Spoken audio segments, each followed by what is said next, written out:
Welcome back to the Dividend Diplomats YouTube channel. You know, you got the one, the only, the Bert, the Hurt Locker, and you got Lanny, the Dividend Diplomats, guys. And we're diving into two dividend stocks. I'm watching. Here we are going into the month of September 2022. And all right, everybody, before we jump into, if you haven't already, please subscribe to our channel. Give this video a thumbs up. Help us hit that 15K. We're getting closer. So thank you, everybody, for your support so far. Let's just bump it. Let's get this out of the way. Let's knock this one out. Thank you very much in advance. But Lanny, S&P 500, what the heck is going on with the market this month as you were building your watch list? Well, I know we all had a little fun here on August 26th. What? Because the stock market in one day dropped over 3%. The S&P 500 lost over 140 points off its price point of about 4,200. So they're now below 4,100, and they're actually now down year to date over 15% in the S&P 500 right now. The market was rebounding a little bit. There was some enthusiasm, and Powell had to take some wind out of those sails a little bit, talking about how we're still not there. We still got a lot of work to do. Interest rates may rise to keep cooling off the economy, which in the grand scheme of things is probably not the worst thing to be conservative and prudent to prevent the market from overheating once again. But with the market falling like that, we're excited because that brings some great buying opportunities for us, because we're always looking for undervalued dividend stocks to buy. So when the market's red, we're not running towards the sideline. We're running off the sideline into the field because we want to play. That's when we want to buy our investments. Exactly. And we've got two undervalued dividend stocks to buy or to add to your stock watch list here in September 2022. One was on my list last month in August of 2022, but the price that I had there to now is down at about $11 to $12 in share price. So I'm like, hey, if it was on then, got to have it on now, because this is a stock that I haven't bought this year, and I've been really wanting to. It's a recession-proof stock. Now, the other stock has just gotten hammered, this year, down about 30% this year. Very new company from one of the spinoffs in the pharmaceutical industry. Ooh, there could be a few different ones here. So how do we find these undervalued stocks? Using our stock screener, 3 metrics and a bonus metric: 1, PE ratio less than the S&P 500, 2, payout ratio less than 60%, although we love that perfect range of 40 to 60%. 3, history of increasing dividends, where we look at the 5-year average dividend growth rate and how many consecutive years that company has increased its dividend. And then you have that bonus metric, the dividend yield. That's the cherry on top. We look at the yield after we look at the other 3 metrics of the company. All right, let's dive in, guys. We're going to get to it here. That first company is a recession-proof stock, Diageo. Ticker symbol DEO. It just sounds good. Diageo. Say it, Bert. Diageo. Hey, Diageo. Let me see. Is there one of their products in this coffee mug right now? Maybe. Maybe. Baileys. Maybe you're sucking down the Baileys. Yeah, that's actually probably more likely in your coffee mug than mine. That's much more up your alley. Not wrong. Yeah. No, but you're right, though. They are a recession-proof the sin stocks.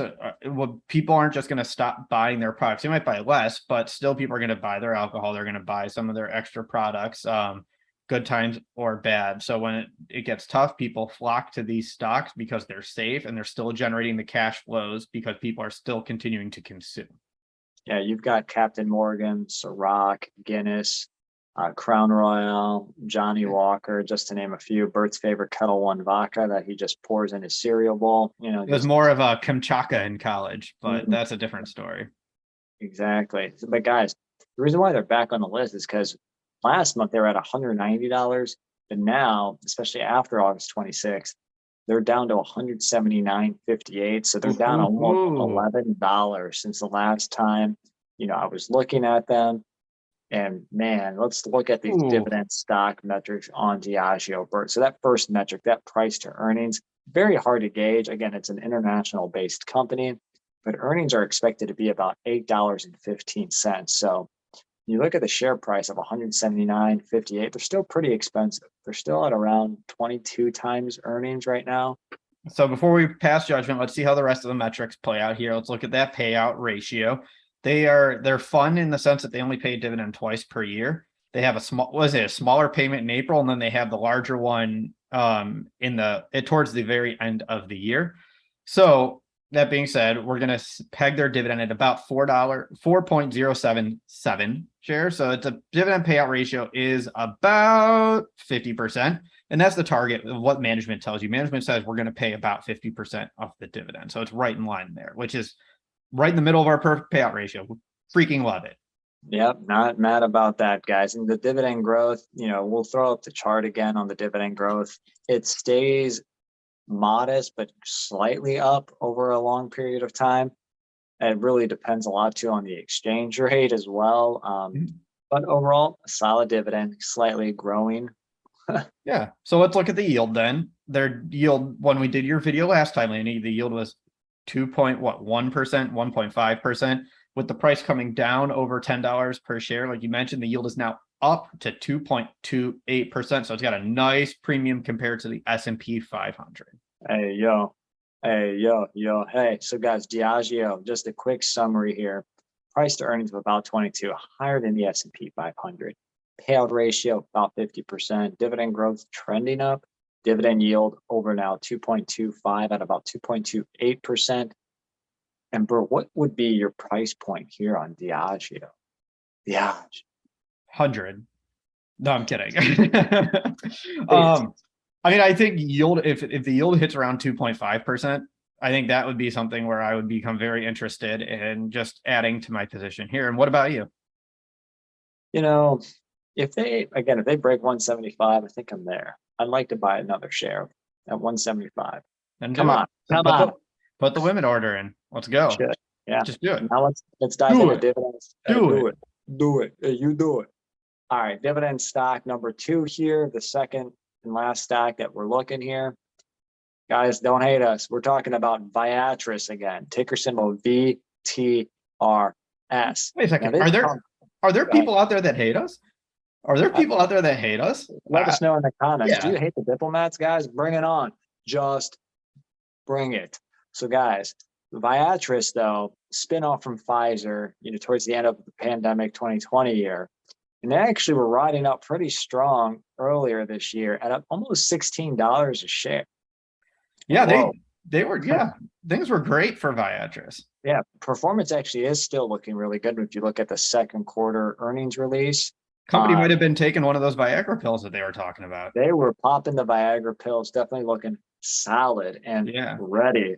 Now they have paid over $1.5 billion in debt so far this year. Their goal was $2 billion in pay downs on debt. And that was only through 6 months. So guys, they're going to be well on their way on paying down debt. Their ratios on the balance sheet actually look really nice.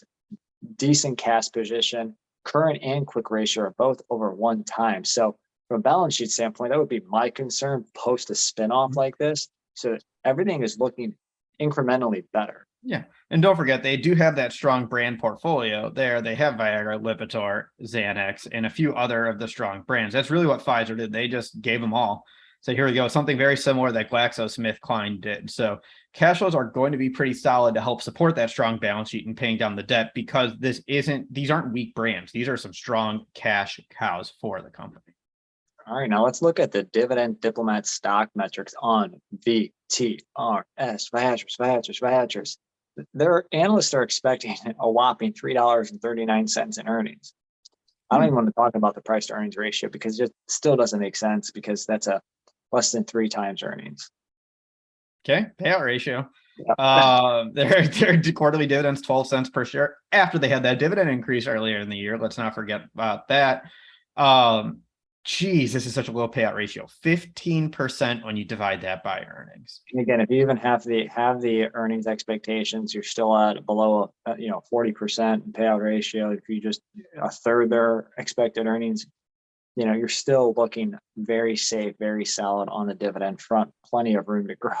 Yeah, so I mentioned it. I kind of teased the third metric here. They announced that dividend increase. It was a 9% increase earlier in the year. That was the first one from the spinoff. But let's also not forget, Pfizer, before the spinoff, had a history of increasing its dividend. They did increase it every year since the financial crisis. So VTRS comes from a dividend growth tree, kind of like, you know, how they have the coaching trees where they have the strong coach and then they talk about how you're from like the Andy Reid coaching tree or the Bill Parcells coaching tree. Viatris is Or from the Pfizer. the dividend diplomats investing dividend tree. There we go. I like it. Viatris is from the Pfizer dividend growth tree. So it's in there. You call it out, Lanny. I think I could agree. They're going to have dividend growth in the future. This is just 1 year to start the streak. Yeah, and it's not going to be, going from 12 cents to 20 cents. It'll probably be 12 to 13 cents. Maybe they keep inching a penny for the next handful of years, but that dividend growth is still going to be pretty strong because for what's that dividend yield look like right now? It's closing in on 5%. It's at 4.85%. That's insane. Yeah, I mean, guys, right now Viatris is trading at $9.88. Again, down 30%. You could stay away if you like Pfizer and AbbVie a lot more, or if you have $100, buy 10 shares of Viatris. Yep. So there we have it. Lanny's 2 dividend growth stocks on his watch list. Diageo, just to summarize, PE 22, perfect payout ratio 50%. History of trending up dividend increases with a solid dividend growth rate in a current yield of 2.28%. Viatris, what are you thinking, Lanny? Price to earnings right now is just, unusually below 3. Payout ratio is about 15%. Dividend growth 1 year because they're brand new. Dividend yield almost 5% at 4.85%. I think possibly I might buy another 10 shares of Viatris, kick in, $100 at this price. Let me know if that's what you guys may consider doing, or if you're just staying far away from Viatris because of these legacy brands that you don't believe in. Diageo, I'm looking at below 175, may grab a share. What about you, Bert? Yeah, no, I think that's reasonable. I mean, Viatris below 10 is, it's clearly value. Clearly. I don't think the drugs are going anywhere. So yeah, 10 shares for $100. It's a good time to just keep lowering your cost basis in this and just keep adding and keep building. And Diageo, I have a lower price mark. I'm going to wait for a 2.5% yield, but I can easily see why it's on your watch list too. I get why you would want to add it 175. I'm just going to wait a little longer. So guys, let us know in the comments what you think about these 2 dividend growth stocks. Let us know if you're buying, you're holding, or you're just, staying away from these stocks. And Lanny, do one more thing for us. Show the community just show them that base set trio that you have. The little trifecta. You got Shadowless Squirtle, Shadowless Error Bulbasaur, and a nice Shadowless Charmander, baby. There it is. Everyone, subscribe to our channel if you haven't already. Give us a thumbs up. Thank you for the support. We look forward to letting you know if we added to these companies that Lanny's watching. That was Bert, the Hurt, and Lanny from the Dividend Diplomats. Over and out.